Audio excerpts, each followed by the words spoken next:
আসসালামু আলাইকুম। ডিবি হেফাজতে থাকা ৬ সমন্বয়ককে গতকাল তাদের পরিবারের জিম্মায় দেওয়া হয়েছে।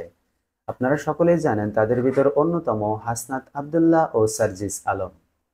গতকাল বের হওয়ার পর তারা দুজনেই হাসনাত আব্দুল্লাহ এবং সার্জিস আলম ফেসবুকে স্ট্যাটাস দিয়েছিলেন।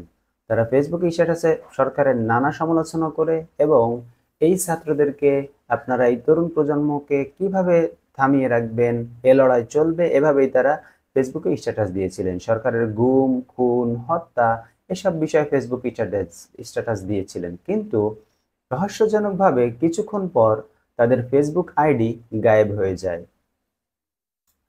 বৈষম্য বিরোধী নিপীড়ন, গণগ্রেফতার এবং ছাত্র নির্যাতনের বিরুদ্ধে তারা ফেসবুকে স্ট্যাটাস দিয়েছিলেন। এই আন্দোলন গ্রেফতার হওয়া শেষ ব্যক্তিটি মুক্ত না হওয়া পর্যন্ত আমাদের আন্দোলন চলবে, এমনটাই জানিয়েছিলেন সার্জিস আলম। এবং বৃহস্পতিবার দুপুর ১:৩০টায় ৬ সমন্বয়ককে ডিবি হেফাজত থেকে ছেড়ে দেওয়া হয়। আপনারা সকলেই জানেন ডিবিতে যে ৬ জন সমন্বয়ক ছিলেন তারা কিন্তু অনশনে ছিলেন ৩২ ঘন্টার মতো। তো সেই পর্যায় থেকে তাদেরকে ছেড়ে দেওয়া হয়। এরপর সাংবাদিকদেরকে একটি বার্তা দিয়েছিলেন সার্জিস আলম। তিনিও কিছুক্ষণ পর সেই বার্তাটি মুছে ফেলেন।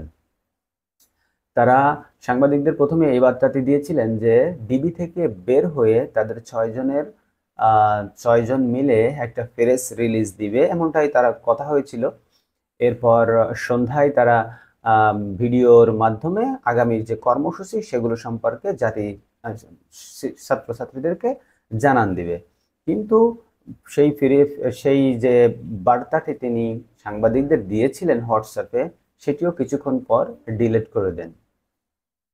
তো তাদের ফেসবুক আইডি হাসনাত আব্দুল্লাহ এবং সার্জিস আলমের ফেসবুক আইডি গতকালই স্ট্যাটাস দেওয়ার পর উধাও হয়ে গেছে। এটি ছিল মেইন খবর। আহ, পরবর্তী আপডেট পাওয়া মাত্রই আপনাদেরকে জানানোর চেষ্টা করবো। আমাদের চ্যানেলটি সাবস্ক্রাইব করে রাখতে পারেন এবং আমাদেরকে ফলো দিয়ে সাথে থাকতে পারেন। দেখা হবে পরবর্তী ভিডিওতে। ধন্যবাদ সবাই।